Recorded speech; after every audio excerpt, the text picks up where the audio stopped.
Bitcoin acaba de romper as suas máximas históricas e nesse vídeo a gente vai discutir se este movimento de alta deve continuar ou então se está na hora de você vender os seus Bitcoins e começar a colocar lucro no bolso, certo? Então só no dia de ontem, na quinta-feira, a gente teve mais de $1 bilhão em liquidações de posições que estavam shortando o Bitcoin e a gente teve finalmente o pessoal voltando a gritar pela altcoin season. A dominância do Bitcoin vai começar a cair, o Ethereum está ganhando força em relação ao Bitcoin e agora vai começar o momento das altcoins. Então a gente vai discutir tudo isso neste vídeo de hoje, se o Bitcoin deve continuar esse movimento de alta, se as altcoins devem iniciar o seu movimento mais forte de alta ou então se está na hora de você vender os seus Bitcoins, vender as suas altcoins e começar a colocar lucro no bolso. Então se você gosta desse tipo de conteúdo, já deixa o seu like aí e fica comigo até o final. Bom, então vamos lá, pessoal. Eu quero começar essa nossa análise aqui olhando para alguns gráficos do Bitcoin e tentando imaginar possíveis alvos de onde que ele pode chegar ainda neste ciclo, ou seja, até o final de 2025 ou começo de 2026, algo mais embasado na teoria dos ciclos de 4 anos do Bitcoin. E depois eu quero trazer com vocês uma análise mais aberta, mais macroeconômica, alguns acontecimentos no mundo que estão envolvendo o Bitcoin, que você não necessariamente vai enxergar nos gráficos,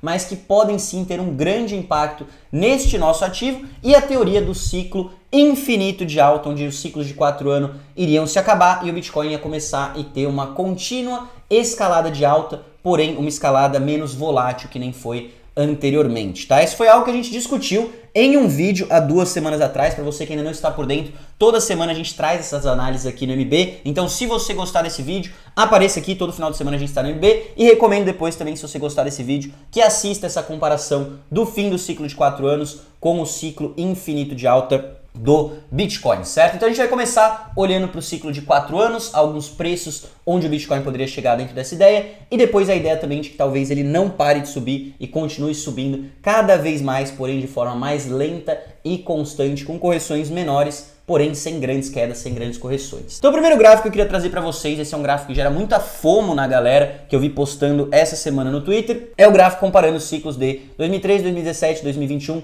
e 2025, mostrando que a gente tem aqui uma pernada gigantesca por vir em 2025. Mas esse gráfico, na verdade, ele está mostrando o Bitcoin aqui a $26 mil, né? Então você está vendo no computador, no celular talvez pode estar um pouco pequeno para você, mas boa parte dessa pernada que a gente teve nos últimos ciclos, a gente já viveu também neste ciclo, né? Então o Bitcoin, ele já está bem próximo aqui de onde está a minha setinha, né? Do 2025, onde na casa dos $115 mil.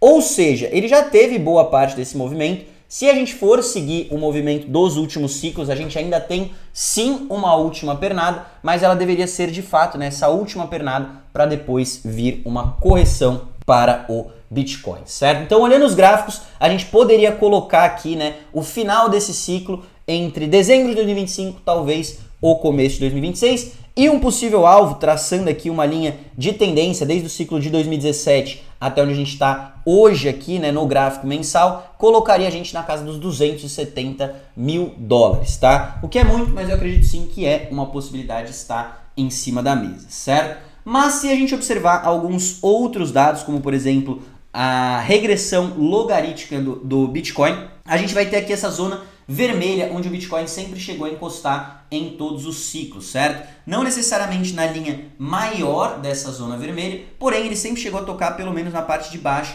dessa linha vermelha. Se a gente assumisse que isso deveria acontecer novamente, ele colocaria a gente aí em $188 mil, 190 mil dólares, o que eu já acho algo muito mais plausível do que 270 mil antes do final do ano, tá? E se a gente olhar, por exemplo, o Rainbow Chart do Bitcoin, é outro gráfico que a gente também sempre atingiu essa zona vermelha aqui no gráfico, né? E dessa vez a gente está caminhando para vencer a metade do gráfico, mas ainda está longe da zona vermelha. Mesmo que a gente não atinja necessariamente a zona vermelha, a parte de baixo dela colocaria a gente ali na casa dos $185 mil, tá? Então, este aqui é o meu alvo para esse ciclo, perto da casa dos $180 mil, tá? Não baseado somente nisso daqui, mas outros fatores que eu vou mostrar para vocês também, mas graficamente são alguns dos meus indicadores. Eu não vou me prender a esse número, se eu ver que as condições macroeconômicas e outros fatores mudaram, a gente vende antes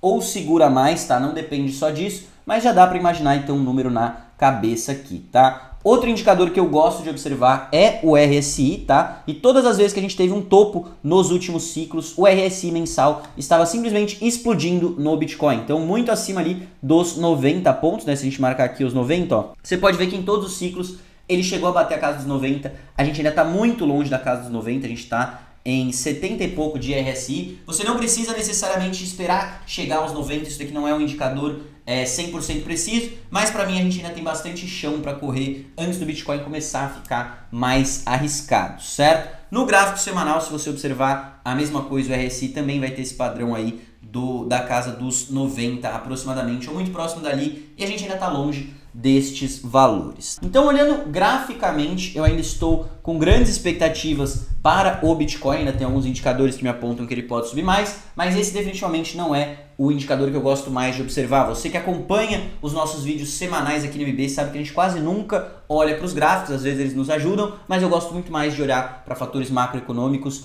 e acontecimentos reais que estão rolando no Bitcoin. Então o primeiro dado que eu quero analisar com vocês aqui é o Bitcoin Exchange Inflows. Isso aqui mostra a quantidade de Bitcoins que está entrando nas exchanges. A gente tem visto desde o final de 2024 uma grande queda neste valor de Bitcoins que está entrando nas exchanges, o que mostra o quê? Menos interesse das pessoas em vender, em negociar este Bitcoin. Muitas vezes as pessoas mandam o Bitcoin para a exchange para poder negociar, para poder vender, para poder tradear esse Bitcoin. Quando elas estão holdando, ele está em cold storage, não está indo necessariamente para as exchanges, significa que tem mais pessoas interessadas no hold, certo? Faz muito tempo que a gente tem visto esse gráfico caindo e as pessoas querendo realmente segurar o seu Bitcoin. Então esse é um primeiro indicador interessante da gente ver. E outro indicador agora já mais macroeconômico são os cortes nas taxas de juros dos Estados Unidos. Então a gente tem visto essa disparada, máximas históricas não só para o Bitcoin, mas para a bolsa, para o ouro e vários outros ativos. E cara, o Fed, o Banco Central dos Estados Unidos, ainda nem começou a cortar. Então a gente tem na expectativa aí um corte ainda no mês de setembro, outro corte no mês de dezembro e mais 3 cortes ao longo de 2026. Então o mercado está precificando mais vários cortes, a gente já está em máximas históricas e o Fed ainda nem cortou, tá? Então isso aqui pode sim influenciar muitos mercados quando a gente começar finalmente a ter esses cortes, porque isso daqui faz com que tenha mais liquidez, mais acesso a capital e ajuda mercados de risco de um modo geral. Outra questão macroeconômica que influencia novamente este ponto da liquidez foi a The One Big Beautiful Bill, que foi aprovada na última semana nos Estados Unidos e aumenta o teto da dívida norte-americana em mais de 4 trilhões de dólares, ou seja, uma dívida já de 37 trilhões vai saltar para casa acima dos 40 trilhões e para eles bancarem essa dívida, o que eles vão ter que fazer? Novamente, imprimir dinheiro, desvalorização da moeda e nesse cenário o Bitcoin sempre ganha, o Bitcoin sempre se valoriza, certo? Então com tudo isso que eu falei para vocês, o M2 segue subindo, segue em disparada, ele nos aponta o Bitcoin também novamente na casa dos 180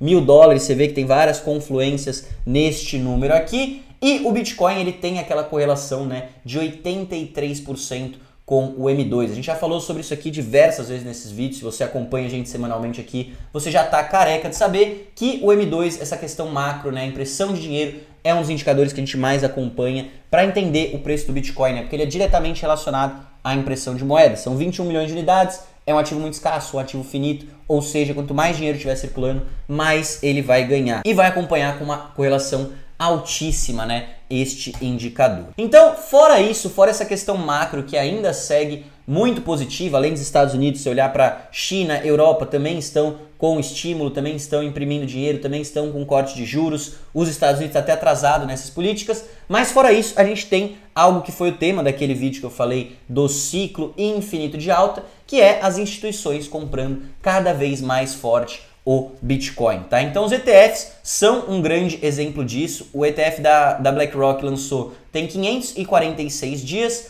hoje eles já holdam mais de 700 mil Bitcoins, lembrando para vocês que são 21 milhões, então cara, são muitos Bitcoins, e se você fizer uma média, isso dá 1.282 Bitcoins por dia, 3 vezes mais do que o que é minerado, só de acumulação por parte dos ETFs. Então os ETFs têm sido um monstro aí de acumulação do Bitcoin, abriu portas para muitas pessoas e instituições que não investiriam por formas não convencionais. A gente tem também as empresas públicas, coisa que a gente tem falado em todos os vídeos, comprando absurdos em Bitcoin, mais e mais empresas adotando a política da tesouraria de Bitcoin, de você ter um pouco de Bitcoin no caixa, no capital da sua empresa. Para quê? Para você não deixar esse dinheiro se desvalorizando ao longo do tempo. As empresas perceberam que se você guarda dinheiro, reais, dólar, no seu caixa ao longo do tempo, mesmo que você tenha títulos de dívida, qualquer coisa, você está perdendo dinheiro para a inflação ao longo do tempo. A desvalorização da moeda está acabando com o seu capital e cada vez mais a gente tem empresas aí acumulando Bitcoin. A última que anunciou uma grande compra foi essa aqui, ó. Sequans comprou 370 Bitcoins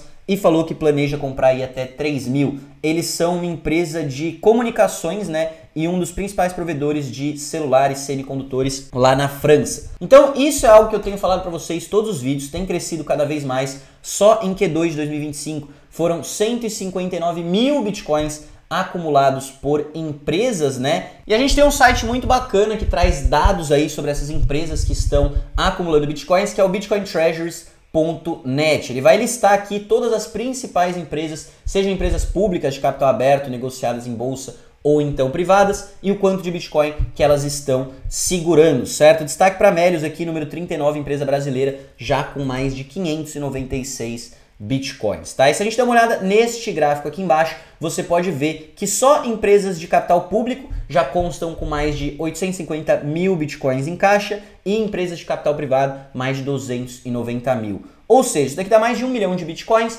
isso daqui dá mais do que 5% do supply, já está na mão de grandes empresas, grandes corporações. No último ciclo, isso não existia, a gente não tinha esses players chegando no jogo do Bitcoin e cada vez mais a gente tem visto novos anúncios, novas empresas que estão comprando e acumulando Bitcoin. Isso sem nem falar dos ETFs, né? Hoje os ETFs já têm 1,4 milhões de Bitcoins, ou seja, bem mais do que 5%, aí, quase 7% do supply de Bitcoin está na mão dos ETFs. A gente tem aqui os governos com aproximadamente 500 mil Bitcoins, o que daria aí próximo de 2 a 3% do Bitcoin. Então, o que a gente tem aqui, né? Já mais de 10, quase 15% aí de todo o Bitcoin está na mão de ETFs, grandes empresas, governos, e eu acho que esse número vai aumentar cada vez mais, certo, pessoal? Então isso aqui é uma tendência que a gente tem visto, e estes players, eles jogam o jogo de forma diferente, que é o que eu falo neste vídeo aqui, que eu recomendo novamente, se você assistiu até aqui e está gostando, assista depois. Eles costumam comprar e acumular o Bitcoin para o longo prazo. Então eles não vão ficar pensando no curto prazo, eu vou comprar aqui a 115 mil e vou vender em 130, vou fazer um lucrinho aqui e ali. Não, cara. Os caras entenderam a proposta de valor do Bitcoin, que ele é escasso, são 21 milhões de dólares, 21 milhões de unidades, nunca vai existir mais,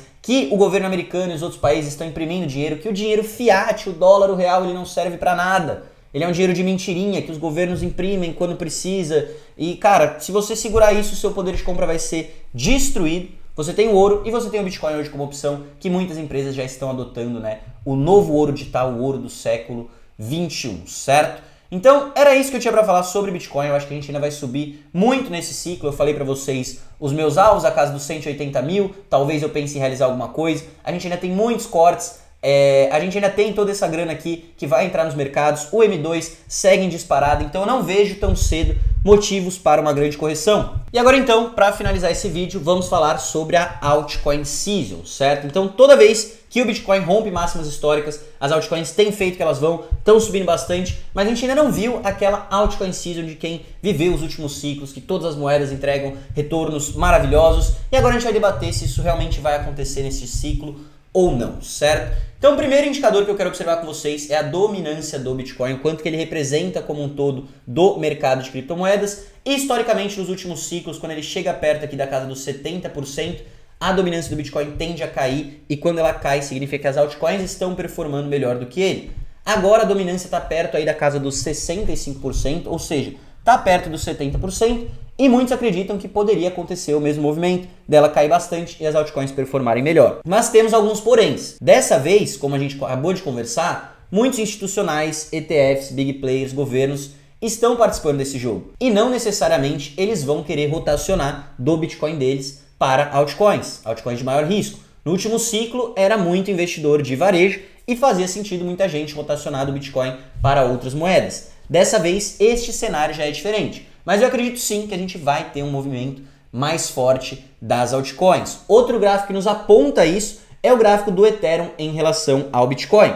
Então já de algum tempo a gente viu o Ethereum tendo uma performance finalmente um pouco melhor que o Bitcoin depois de cara, mais de ano caindo em relação ao Bitcoin, e ele pode estar rompendo aqui, né, esse triângulo simétrico em breve e ter um momento de performance melhor do que o Bitcoin. Se o Ethereum fizer isso, várias outras altcoins também vão seguir o Ethereum, principalmente altcoins relacionadas ao Ethereum e o seu ecossistema. Só que a gente tem um grande porém, que este ciclo de altcoins é totalmente diferente dos últimos ciclos. Por quê? A gente tem muito mais altcoins, muito mais projetos, então é mais difícil de você acertar quais realmente têm valor. E a gente tem também, né, nem tanto dinheiro no mercado que nem a gente tinha da última vez. Na última vez, no ciclo de 2020 e 2021, foi a época da pandemia, os caras imprimiram absurdo de dinheiro, tava, cara, jorrando dinheiro na economia e a galera pegava essa grana e investia em qualquer coisa. Então, foi muito fácil, as coisas subiram muito, mas não necessariamente desta vez vai ser igual. Então, resumindo, meu pensamento sobre altcoins. Vale a pena comprar? Eu acho que sim. Grandes projetos, bons projetos fundamentados, como por exemplo o Ethereum, estão sendo acumulados também por players institucionais. Então a Fidelity tem comprado um pouco de Ethereum, a gente vai ter aí o lançamento dos ETFs de Solana, então acho que alguns players vão acumular Solana também. Projetos grandes como Chainlink, cara, a Onda, alguns outros, podem ser projetos interessantes, mas na minha visão eles não podem, não devem representar muito mais do que 20% da sua carteira. Cada um tem o seu manejo de risco, eu gosto de levar dessa maneira, porque para mim o Bitcoin é uma certeza, o Bitcoin vai continuar subindo, eu não quero errar com o Bitcoin, eu quero ter o Bitcoin por longo prazo, porque eu acredito que ele ainda vai valer milhões e milhões de dólares. Com as altcoins, a conversa já é mais diferente. A gente pode ter uma performance melhor que o Bitcoin no curto prazo, você conseguir ganhar mais do que você ganharia no Bitcoin, mas no longo prazo elas não te trazem toda essa certeza que o Bitcoin faz. Então a reflexão que fica aí é, se você quer até o final do ano dar um tiro ali e conseguir um bom rendimento com altcoins, talvez você ganhe mais que o Bitcoin, eu acredito que sim, isso deve acontecer. Porém, se você quer mais segurança, mais garantia, o Bitcoin é o seu ativo, certo? Dito isso, finalizamos por aqui. Se você ainda não tem uma conta no mercado Bitcoin, você pode negociar qualquer uma dessas altcoins que eu falei ou o próprio Bitcoin na maior plataforma de investimentos de toda a América Latina. Para você abrir uma conta é super rápido, super fácil, você faz isso em poucos minutos e o link vai estar aqui na descrição. Então fique por aqui, se você gostou, deixa aquele like, lembrando, todo sábado estamos por aqui. Um grande abraço, até a próxima e valeu!